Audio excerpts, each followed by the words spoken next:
All right, troops.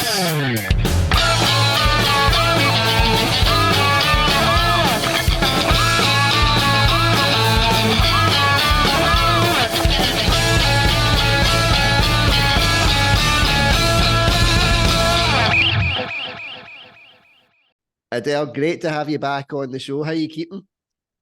Aye, been no bad. Thanks for having me. It's a pleasure to have you back. Because you've just, since the last time we spoke, you've just went from strength to strength. Aye, things have been going really well with the comedy. I'm really chuffed with it. So, I can't believe that I've just done my own show at the Edinburgh Festival, which was amazing. Well, that's the best place to start, talking about the Edinburgh Festival and doing your own show. For the audience, how many nights was it that you had? So I did 12 nights. It was Friday, Saturday, Sunday in August, and it was great because I suffer with chronic pain, as you know. So my show was on at like 4 o'clock in the afternoon because that's kind of when my pain's at its best. Yeah. And so it was amazing. So did you find that when doing the show at that time, the adrenaline kind of took the pain away for you? Oh God, I can't actually believe how much the adrenaline kicks in, and it's almost like the pain disappears for that hour. And but when the adrenaline wears off, the pain comes back, and doesn't half kick you in the butt. But but no, it's amazing having that. Just that amazing feeling for an hour out of your life. Yeah, and how were the crowd responses like to the show? Oh, amazing! Honestly, they were absolutely great, and I also I support a charity called Thistle, the Thistle Foundation in Edinburgh. So at my gigs, I very much told people about how that the reason that I was still here today, was because of Thistle and doing comedy and stuff, and also raised money for them. And I forgot what you asked me again. No, just like how the crowd responded to the shows and what. Just great. Like, Ken, people were coming up to me after it and just saying, like, Ken, that they've maybe been in a bad place and they've never laughed so much in a long time, and just like sort of took them out of their sort of whatever they were going through, and just letting them have an escape for a day and just having a day out with their friends. And so it's amazing. It was absolutely brilliant. Over 550 people came to see me and was just totally blown away. Wow, that is absolutely fantastic. Well done. That's brilliant. Was that your is it your second time at the Fringe, or is it your first? Like, how many times have you been at the Fringe now?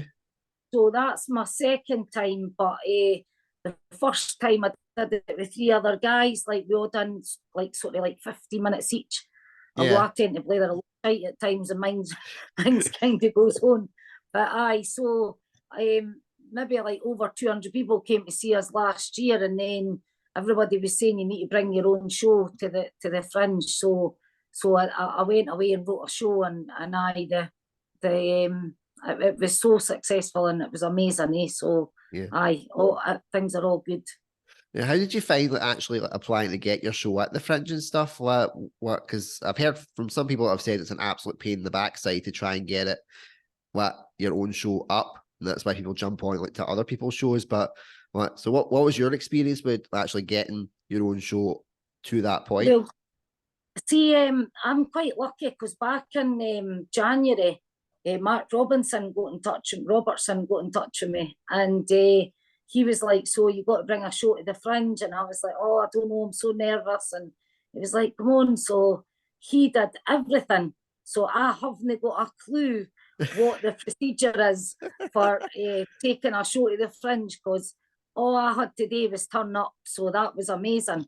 So I didn't even care what it's like to apply for anything, because he done it all. So and honestly, and that is what I need, just to be able to turn up on the day, because I can't cope with all the other technical side of everything, because I'm like you, I've heard it's an absolute nightmare. And then also, like, Mark wanted me to register my show, but unfortunately I couldn't afford it, because you like register your show with the like the book and stuff for the Fringe, or you can register online.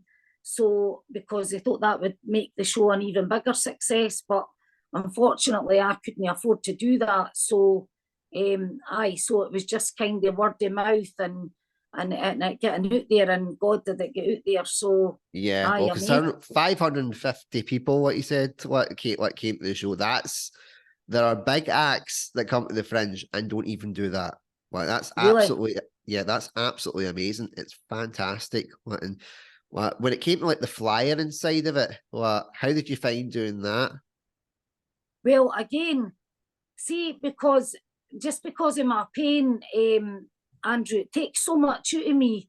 So, like, I kind of had an understanding with Mark that, listen, Mark, I'm not going to be flying my show, but what I'm going to do is 3 months before my show, I'm going to go on Facebook and private message people, email people, can just get in touch, put posters up in my local area, Yeah, so that when it comes to the day, because I very much need to go away in my wee cave, as I call it, through the yeah, back and get my head in the zone.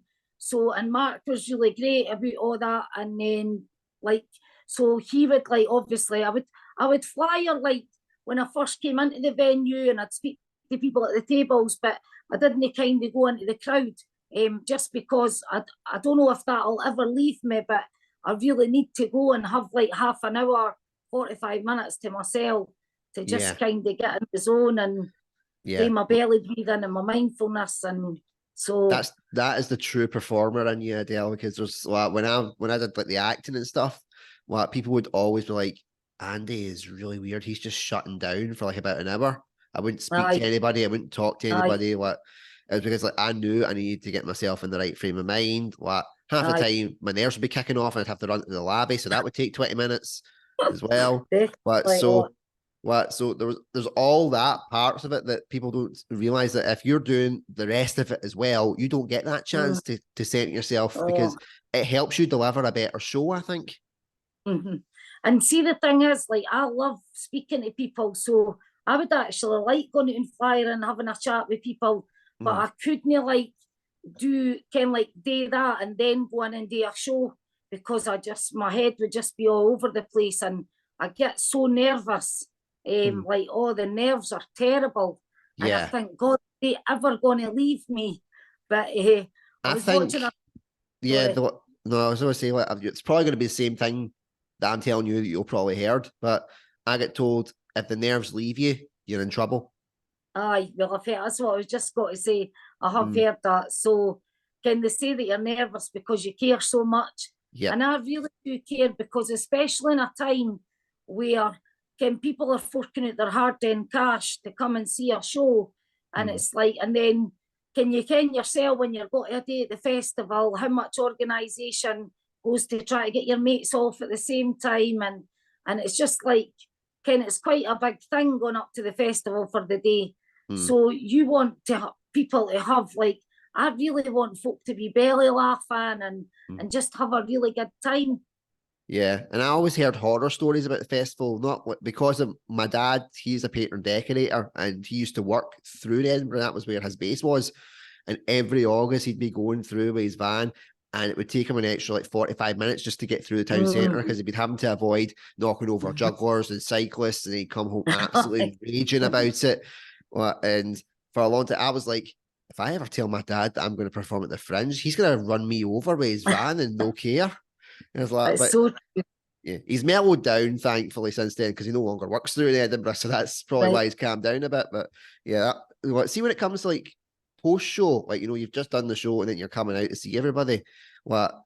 How do you find like that you are with people? Is like I go extra shy. I don't intend to. Mm. Like I'll still talk to people, and like if they say anything, I'll be like, "Thank you very much" and stuff. But it's so difficult for me to get words out to speak to people. I think because I've poured so much onto my act, even if it's just a Mm. 5 minute Mm. stand up, that I'm Mm. wiped out. See, I feel like before the show, I can't speak to people because I'm like, all right, I'll catch up with you after the show. But I do ken what you mean. But at the festival, towards like the last few weeks, I started going up the stairs before everybody, because I Yeah. wanted to thank everybody on their way out. And I Mm. just wanted them to see that I'm approachable, and some folk want a photo with you. But I just love, like, I absolutely love when people come up and speak to me after it. And because I just think, that's that's your audience, and that's who can, only by them telling you what the show was like, can you kind of get a feeling for it.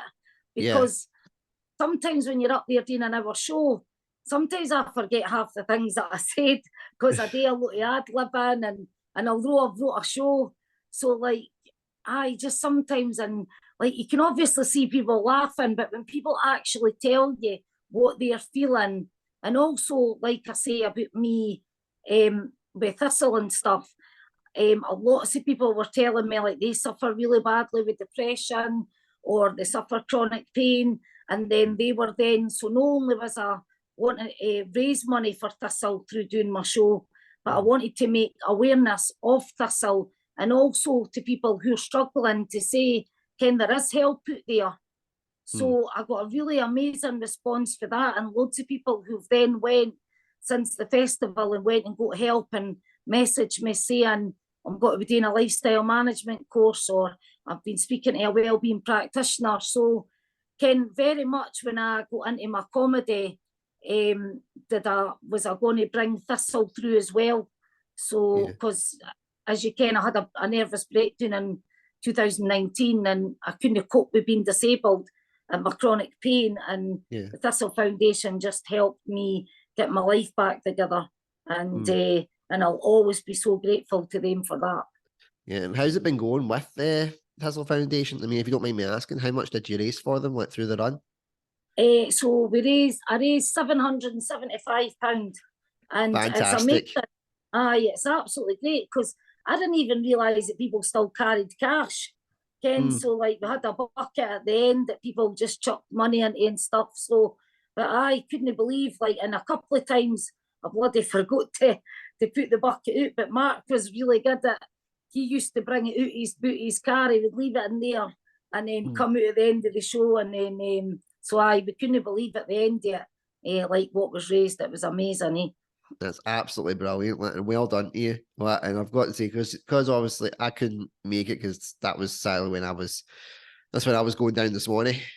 So I just and I couldn't tell anybody what was going on. I just completely shut down, and all that had been going on. But one thing that made me laugh during that point was seeing the poster that you done. The poster was absolutely brilliant. Did you design that yourself, or did you get someone to help you? So basically, I'd actually went through to Glasgow to do a photo shoot with Mark, and but then I can't mind what happened and how it came about. But I remember one day that I was just having a laugh with my wife, and then I think she went to work a bit humpty, and so I went and wrote Happy Pants on the back of a white pair of pants, and then I made up this stupid song and I put it online so that she would see it. And then Mark phoned me and said, right, we need to change your poster. I'm coming back through. And I went, no, I've already sorted it. My wife's taking photos, and that's got to be on my poster. So so it was absolutely mental how it sort of all came about. I was just trying to cheer her up one day and say, and get your happy pants on. So that was mental. Well, I find that, see, if you make your wife laugh, the one that knows every part of your quirks inside out, has known your humor for God knows how many years. If you can make them laugh, then normally you're on a winner with 99% of the population. Definitely. Did you find that? Did you find having to rehearse? Did you rehearse the set with your wife, or to your wife, or did you just why? So nobody ever gets to hear my comedy, because one time when I was thinking about doing some sort of comedy through the lockdown, and I had sort of sat with my wife and ran ideas past her, and she was just looking at me as if to say, that's absolutely shite. But I was like, right, do you know what? Because I wasn't saying it how you would if you were on the stage. I was just kind of talking it through what we're doing now. And then I just thought, nobody is ever getting to see my comedy at all. And so people will say, oh, have you seen the show? And she's like, I don't have a clue what she's talking about, nothing. And then my kids, Beth and Heather, who are Beth's 23 and Heather's 26. And I think, Ken, if you can make them laugh as well, then because your kids just think you're a sparey. Certainly at their age, but aye, and it's amazing because like they love their friends coming along, and it's very much like Beth and Heather's pals like love coming to the house and having a laugh, and so aye, it's mental, and their pals all say, "You can't believe that you're a comedian," and again, because it's just mental, and I'm like, I'm not a comedian, and I when I got to actually realise I'm not a comedian, and then after the show this year, Mark gave me a cuddle, and the two of us were sitting greeting me, and he was saying like, "You really are a comedian, like you really are," and I just thought it was so nice. He's like, because if a comedian's classed as somebody who can make people laugh, he says you have that in abundance. So that was so sweet. Really, yep, you've definitely got it. Like, to the point, like it's the case of when, in fact, that if I put your show out, I say I've been chatting to comedian Adele Birkmyre. It's even just seeing it in writing from someone as well. You are a comedian, but do you think that imposter syndrome ever goes away, where you think, I'm not a comedian, like I go up, and if somebody laughs, fair dues, and if not, they're like, well, it's a bit mental because after the festival, me and my wife went on holiday, and then I came back, and then I was really no well, and I had like a couple of different infections in my arm, so I've been really no well for the last 4 weeks, and I was doing a gig with Jimmy, and I had to cancel it, and I had a gig on at the Stand, and I had to cancel that, and I was in and out of hospital every day getting antibiotics in my arm, and so I had a big show on Saturday night there at my local, the Star Club in Newton Grange. They had asked me to come along and do my festival show, and so because I hadn't done anything for the festival, and I've been so ill, Kimmy, you're no well, the last thing you can think about is trying to make anybody laugh. So that is the most nervous I've ever been, and I think that was where I was really like, oh my God, Ken, you aren't a comedian, you're just somebody who likes to make folk laugh, and oh my God, have you got to be able to go out there and actually make everybody laugh? And I couldn't believe, like, I didn't care what happens when I get in that stage, but just like the minute I hear somebody laugh, it just really does something inside that makes me just want to keep that going for like the next hour.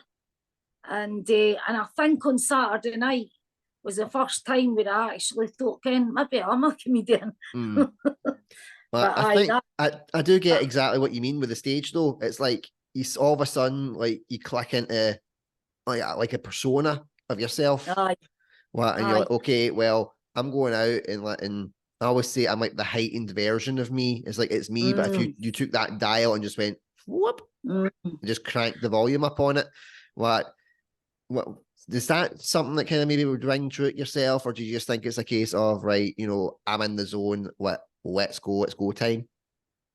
I think like see whenever like people who know me, right, I'll say like, Adele, you on that stage, that's you, like when you're in your living room, when you're out at the pub, when you're sitting in the garden, Ken, and it is, so it is me, and I don't ken if it is just that thing where I hear that laughter and I'm just like, right, because that's what I'm like if I'm at a night out or something, or even if your pals are at your house, the minute somebody laughs, I love the sound of laughter, and I truly believe it's the best medicine, and it can pick you up like for any deep despair. Like having a really good laugh can only ever be a good thing, eh?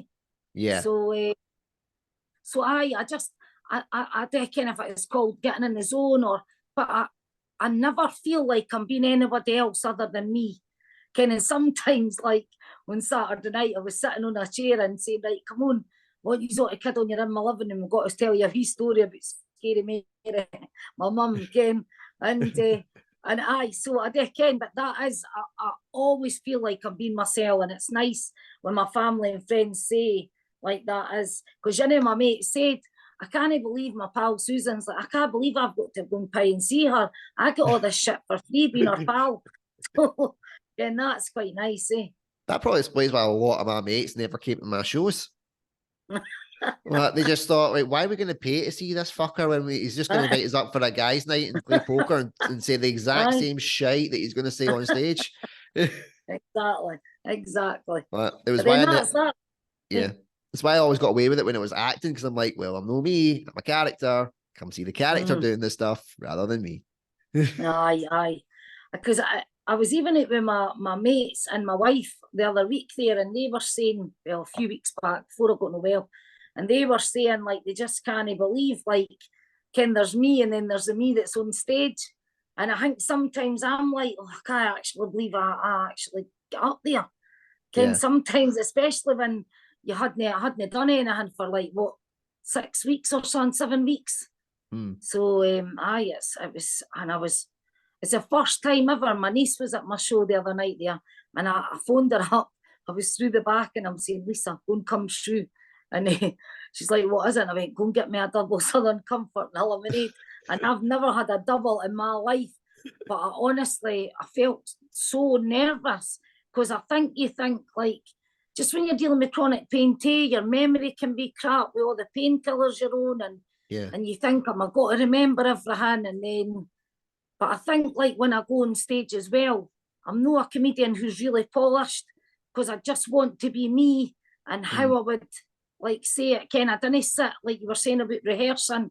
I didn't like sit and like have things word perfect, because Hmm. I don't think you tell a story like that, Ken, if you were telling a story in real life. Yeah. Ken, so although I write my comedy and I learn it, aye, whatever shite comes in up in between, and Yeah. I'll go up in a way and all different stories. So Yeah, I aye, think so that's a good thing as well. Like, like you still, like, wrote it and you've learned it, but it was something that I always kind of I learned when I did acting and stuff. It's like learning the lines was always the easy part.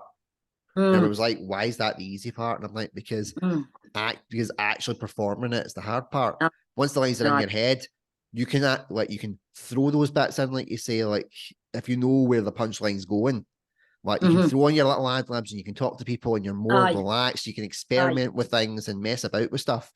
And like you So can so try true, different aye, things. You're not worrying aye, about, fuck, what's this next line? aye. Yeah, so true, so true. Mm, If you ken your show, then you can have a laugh and piss about and come back to it, and then sometimes I didn't remember, and yeah. sometimes I have a wee sheet with wee like bullet points, or I'll say to the audience, Ken, what was I talking about? Or at the start of the show, I'm like, you'll need to pay attention, because I totally forget what I'm saying. So like, That but reminds I me know, so much of when I used to do pantomime. There was a guy called Bill McCloy. Like, and if he's watching it, I do apologize for giving away your trade secret right now. Like, but he always plays the panto dames.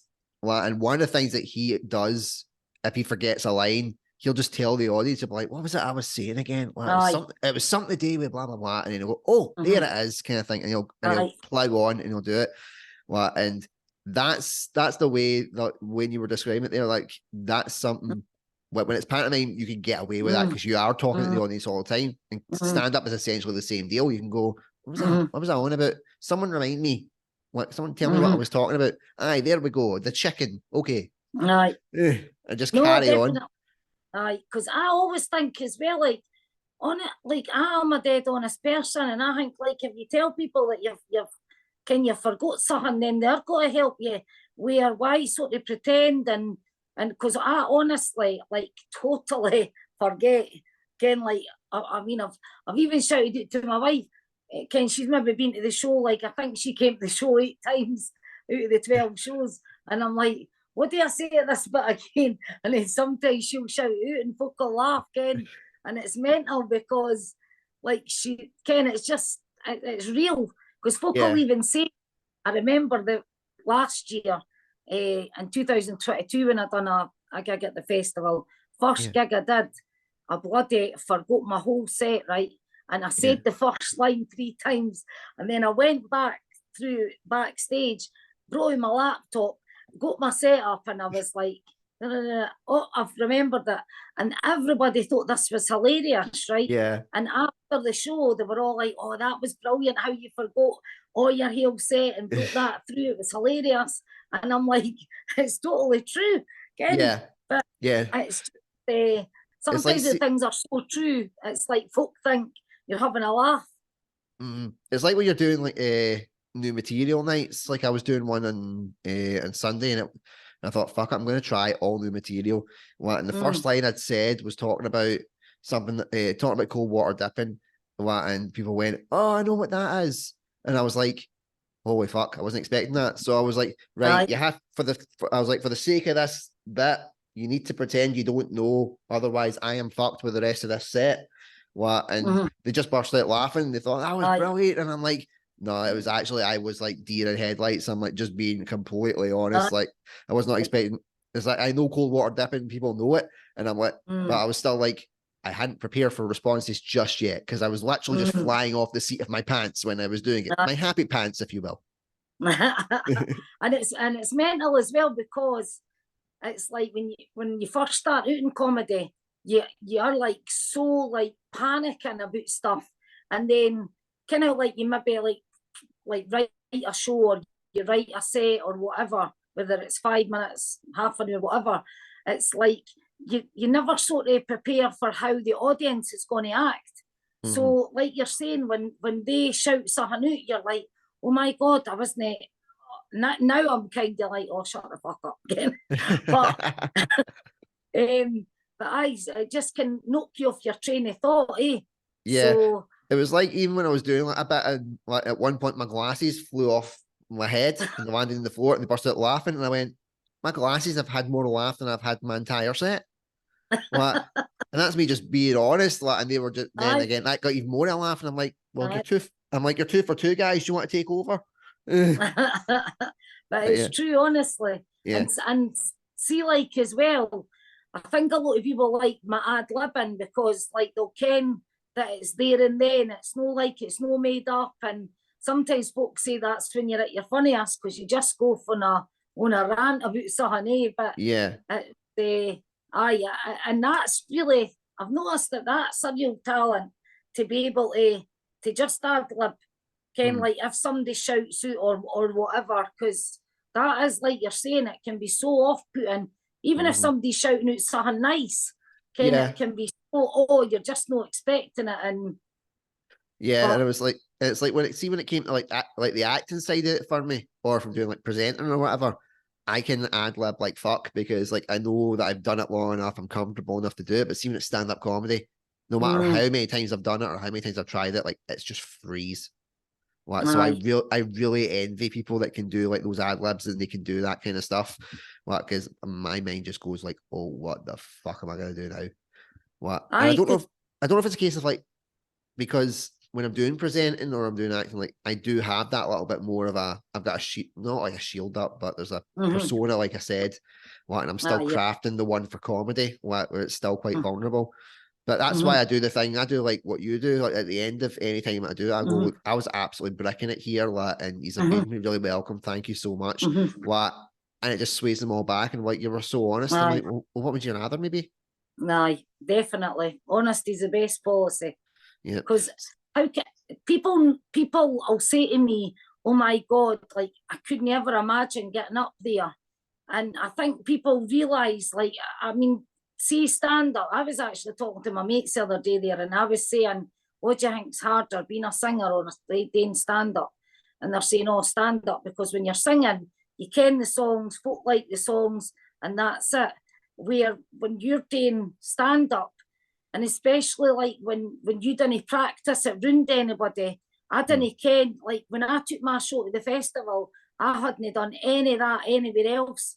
So I ken like a lot of comedians kind of like, they'll try bits out of their show and they'll put a show together. Where I just kind of come with my show and hope that me and the energy that I put into it then makes it something amazing. Because I think you can be funny talking about anything as long as it's like relatable and you're putting energy into it. You know what I mean? Yeah, I would always say to people that when they said, "Oh, you should do stand up," for years I always fought it, because I was like, I'm witty and I'm clever in that sense. Where if I'm talking like mom and dad or something, because I've known mom and dad all my life, I know where their trigger points are, and I can rip the piss, and they can also laugh at it as well. And it's like, it's the same with my mates. So I'm like, I'm witty and I'm clever. when it comes to stand-up and crafting something that you're expected to make an audience laugh, I'm like, oh, like, it feels 10 times harder for me. But it does lead me into, when do you find that your inspiration comes for your set? Like, for me, it's usually like 2 or 3 in the morning. If I'm sleeping, all of a sudden, like, a dream's come in my head. I'm like, oh, I'm like, crap, that's actually good. I've got to type it down quickly, but also make sure the wife doesn't have the light hitting her when she's trying to sleep as well on my phone, typing it down, back to sleep kind of thing. So when do you find that you're most like inspirational?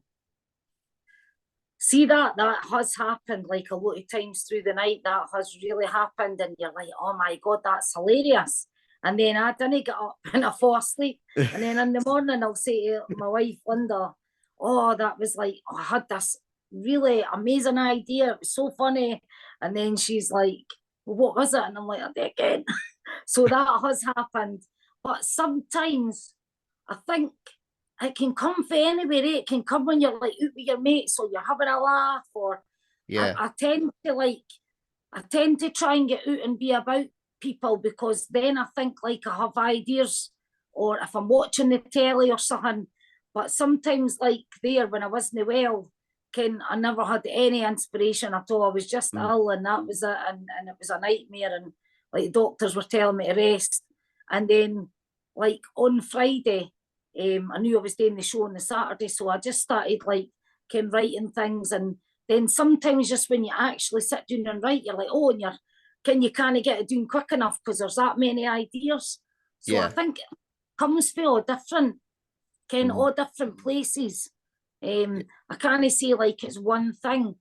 And my brother, he's quite funny, my brother Alan, because he tells everybody, all my family think they're funny, like, and they are, to be fair. But my brother will say, oh, he's no funny as in delivering it, but he writes all my show for me and that, and I just find that hilarious. Or I'll tell him something and he'll be like, oh, you should say that. And he was at the show at the festival, and I said, oh, my brother said I should say this. So I said it while he was there, and nobody laughed. And I say, see, I tell you, wasn't funny. Oh, that's brilliant. It's quite funny. Yeah, it's quite funny because you were able to take that and make it into a joke regardless of what the response was going to be. Well, so, definitely. So in a way, he was actually funny without realising it because he set you up. Right. Definitely. So we are coming up on time. So I'm going to get, for anybody that didn't watch the first episode that you were in, and I highly advise you go back and check that out because she was just as hilarious and witty as she is now. So for the socials, where can they find you? So I'm on Facebook. My name's Adele Birkmyre, and I'm not really on anything other than Facebook because I'm not really very technical. I'm 49 and I'm not really good at all that shit. So, and it's just like a private page, but if somebody wants to join it, I'm quite happy to let them do that. So I just on Facebook, and I just watch it for things like, can I be posting? I always post everything that I'm doing, if I'm doing a show or whatever. So that's it really. There's no really any folk have got all these different addresses and different things, but I'm just on Facebook, and my name's Birkmyre, Birkmyre. I nearly spelled it wrong there, honestly. See when Alison married into the family, and I kept telling her, don't take my last name. She was like, why? I was like, because you'll have to change your middle name as well.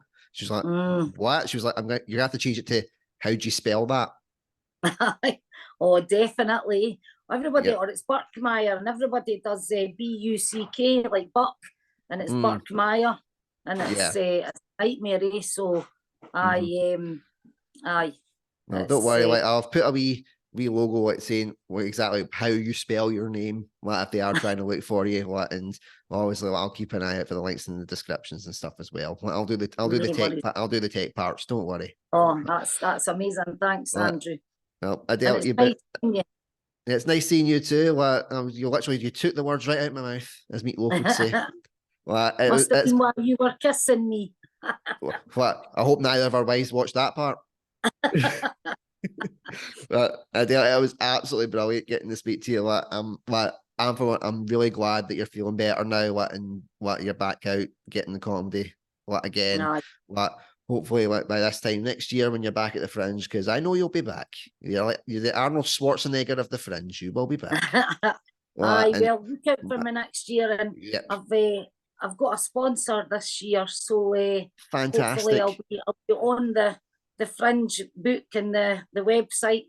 So because I believe a lot of people use the Fringe website now. So Mm, so I need to go away and write a wee show for that. So and no. well done you, congratulations on your DJing on the Uh, radio.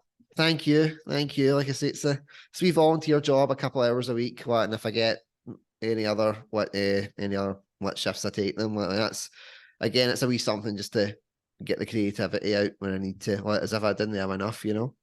Aye, no, definitely. And I honestly, Andrew, you're a wee star. So Thank thanks you. again, and take care and look after yourself. I will indeed, and thank you so much. And to all my audience, I've been Andrew Durnan. This has been the amazing Adele Birkmyre. Check her out. Go to see her shows. As I've said about a lot of the comedians, the ginger seal of approval is the review funny as fuck. And that is that's the same seal of approval that I give for Adele. So until next time, take care. Stay safe. See you later, pal. Bye Take bye. care. Love you. Bye. Bye.